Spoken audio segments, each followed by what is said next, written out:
آپ نے کہا السخی قریب من اللہ قریب من الناس قریب من الجنہ بعید من النار۔ سخی اللہ کے قریب ہے، لوگوں کے قریب ہے، جنت کے قریب ہے، جہنم سے دور ہے۔ والبخیل بعید عن اللہ قریب الی النار بعید عن الناس۔ جو بخیل آدمی ہے وہ اللہ سے بھی دور ہے، لوگوں سے بھی دور ہے، جنت سے بھی دور ہے، جہنم کے قریب ہے۔ تب ایک چھوٹی سی آیت میں پیش کرتا ہوں۔ فَلَقْتَحَمَ الْعَقَبَةَ وَمَا أَدْرَاكَ مَا الْعَقَبَةُ۔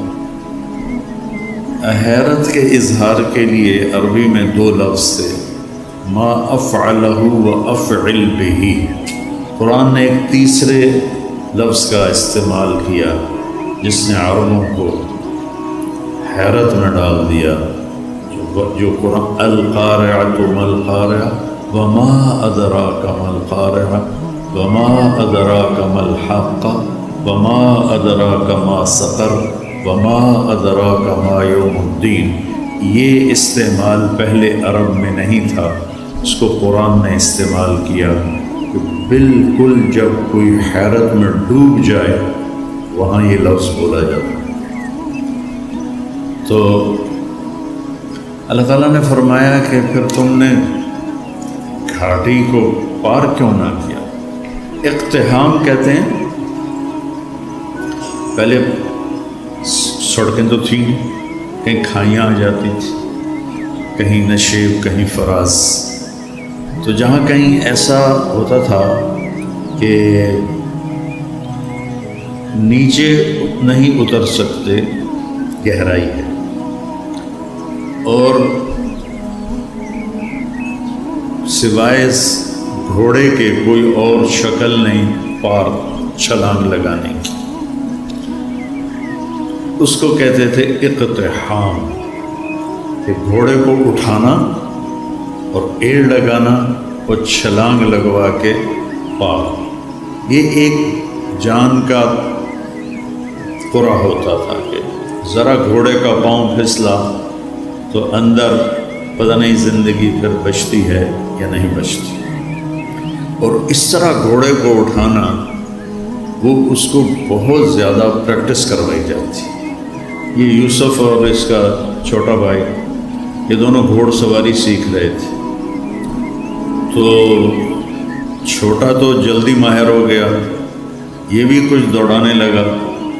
تو ایک دفعہ یہ گھوڑے پہ آ رہا تھا، میں گھر سے نکلا، میں نے پوچھا ہاں جی بن گئے ہو مولانا صاحب گھوڑ سوار کا؟ جی۔ میں کیا کھالا ٹاپ کے دکھاؤ۔ وہ کھیت سامنے کھیت تھا کھلا، اس میں فصل نہیں تھی۔ میں نے کہا وہ ایکڑ کے آخر میں جاؤ، وہاں سے گھوڑے کو دوڑاؤ، اور یہ جو کھالا ہے نا کوئی 2.5 فٹ کا 3 فٹ کا، اس سے گھوڑے کو پار ادھر لے آؤ تو میں سمجھوں گا تم گھوڑ سوار بن گئے۔ میں نے کہا ٹھیک ہے۔ تو یہ اپنے گھوڑے کو لے گیا اور وہاں سے اس کو اٹھایا، اس کو اچھی دوڑ دوڑائی، اور جب اس کے قریب آیا تو اس کو اٹھانا تھا۔ فَلَقْتَحَمَ الْعَقَبَةَ، میں اس کا مطلب بتا رہا ہوں کہ چھوٹا سا کھالا تھا، تو جب اس نے گھوڑے کو اٹھایا تو گھوڑے نے کھالا دیکھا، یہ اتنا ماہر نہیں تھا، اس نے یوں منہ مارا تو یوسف صاحب کھیت میں گرے، گھوڑا کھیت سے باہر کھڑا ہو گیا۔ شکر ہے وہ کھیت میں گرا ہے، اس کی ہڈی کوئی نہیں ٹوٹی۔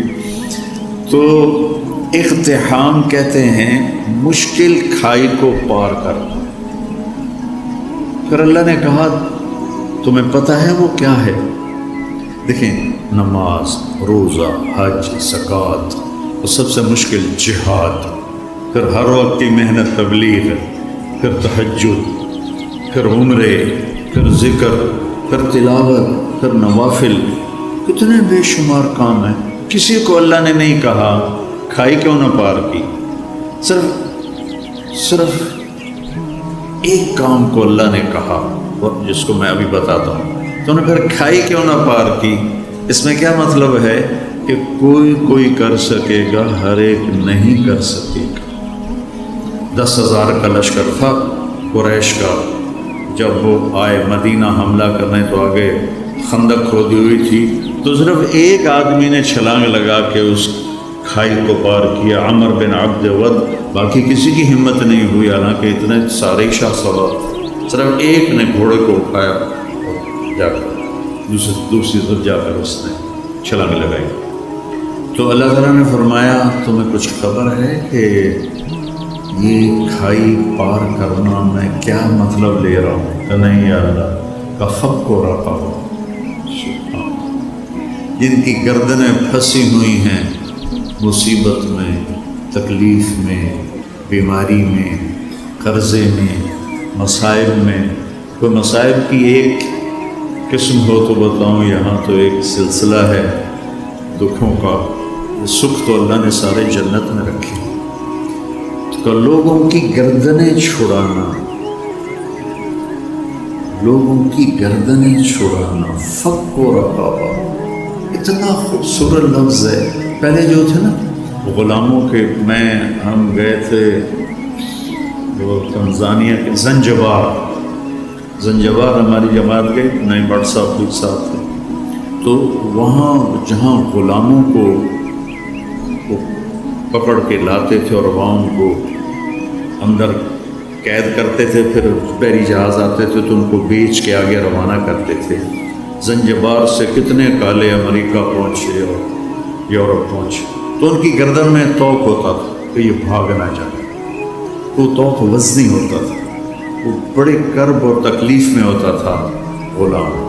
تو اللہ نے وہ تعبیر دی، فق و رقابہ، کہ جس کے گردن میں لوہے کے توق پڑے ہوں اس کے توق کھول کے آزاد کرو۔ ہر مصیبت زدہ کی گردن میں توق ہوتا ہے۔ او اطعام فی یوم ذی مسغبہ،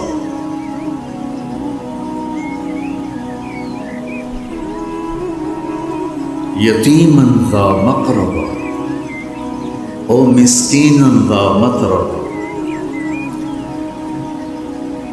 فی یوم ذی مسغبہ۔ صبغ کہتے ہیں اسبغ علیکم نعمہ ظاہرۃ و باطنہ۔ بارش ہوتی ہے نا تو ہم پورا بھیگ جاتے ہیں، اگر باہر ہوں پورا بھیگ جاتے ہیں، کہیں سے بھی ہمارا کوئی پہلو نہیں بچتا۔ تو اللہ تعالیٰ فرما رہا ہے کہ وہ آدمی جس پر بھوک بارش کی طرح چھا گئی اور کہیں سے بھی وہ نہیں نکل پا رہا اس بھوک سے، اس کو اس بھوک سے نکالنا، خاص طور پر جب وہ تیرا رشتہ دار ہو اور ہو بھی یتیم۔ رشتہ داروں میں کوئی مالدار ہو جائے تو غریب حسد کرتے ہیں اور مالدار تکبر کرتا ہے، وہ ان کے ضائع ہونے کی تمنا کرتے ہیں، وہ ان پر اپنے مال کا روب جتلاتا ہے۔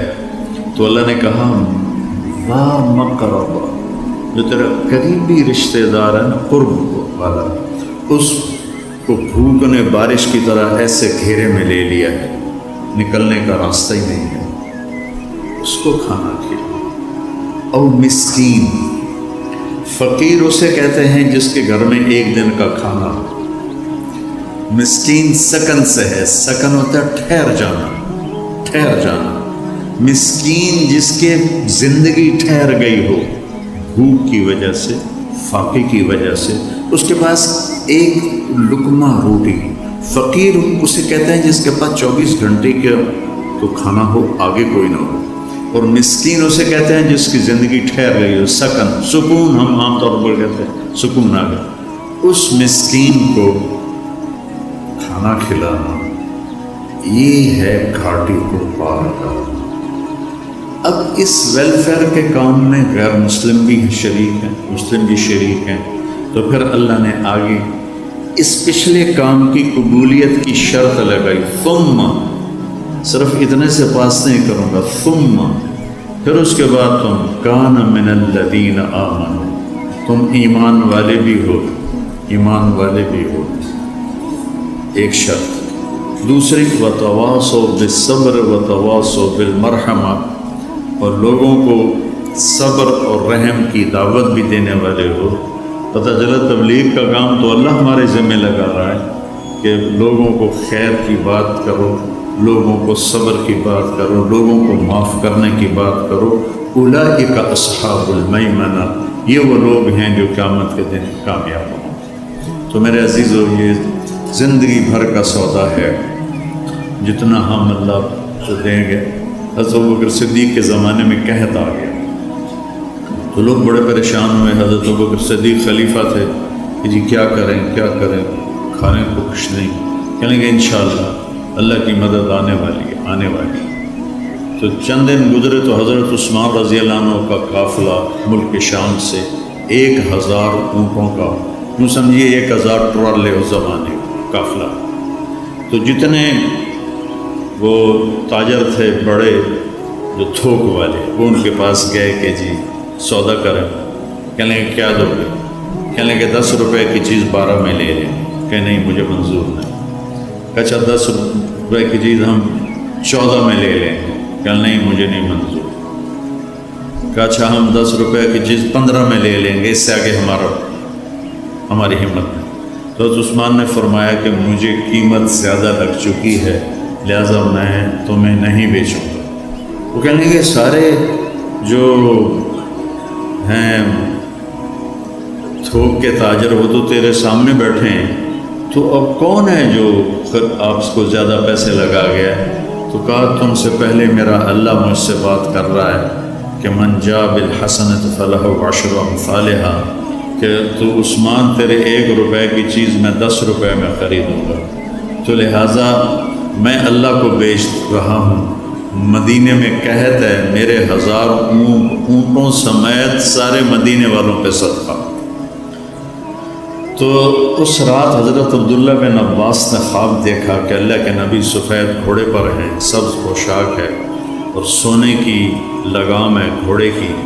تو عبداللہ بن عباس نے گھوڑے کی لگام پکڑ کے پوچھا یا رسول اللہ آپ سے ملنے کو جی چاہ رہا ہے۔ کہنے لگے عبداللہ آج تو میں فارغ نہیں، آج اللہ تعالیٰ نے عثمان کی سخاوت کو قبول کیا ہے اور جنت کی ایک حور سے اس کا نکاح کیا ہے اور اس کا ولیمہ پورے جنت والوں کے لیے رکھا ہے، تو میں آج اس ولیمے میں جا رہا ہوں۔ تو بھائیو، اللہ سخی سے پیار کرتا ہے، وہ نا عبادات میں ڈھیلا بھی ہونا تو اللہ اس سے پیار کرتا ہے، اور بخیل سے اللہ کی کوئی دوستی نہیں، چاہے ہٹ ٹانگ تک لو کہ ساری رات اللہ ہو کرے، سخی سے اللہ کو پیار ہے۔